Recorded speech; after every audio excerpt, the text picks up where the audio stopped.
Hello everyone, this is Lasya, and today I am going to narrate to you the story Sages of India, Satyakama Jabala, from the 1996 March edition of Chandamama. A river flowed through a forest. On the western bank of the river, there was a hermitage. A famous sage, Gautama, lived there with a number of disciples. Early in the morning, the young students of the sage took bath in the river, reciting hymns in honor of the rising sun. They were a happy lot. On the eastern bank of the river, in a small hut, lived a boy and his mother. The mother, whose name was Jabala, gathered dry wood and carried them to the nearby village. The villagers gave her rice and milk in exchange for the wood. Her son, whom she had named Satyakama, bathed alone on his side of the river, but kept gazing at the boys of the hermitage wistfully. Mother, I have a strong desire to learn the lessons which those disciples of sage Gautama are learning. What should I do?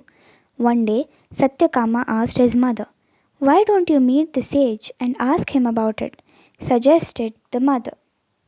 The next day, the boy swam to the other shore. He stood there before the sage, hands folded. He appealed to him to accept him as one of his disciples. "What is your caste?" asked the sage. "Sir, I don't know," said the boy. "What is your father's name?" asked the kind-hearted sage. "Sir, I do not even know that. I have always lived with my mother, alone." "Better ask your mother what is your father's name and then come back to me," advised the sage. Satyakama put the question to his mother. The mother remained silent for a moment and then said, "Look here, my boy, I have worked in several households as a maid. Once I married a man who too served a landlord as I did, but he and the members of our master's family died in an epidemic after a few days of our marriage. I fled to the land and have been here since. You were born here. I did not have the opportunity to know my husband's name." Satyakama went and reported to the sage what he had learnt from his mother.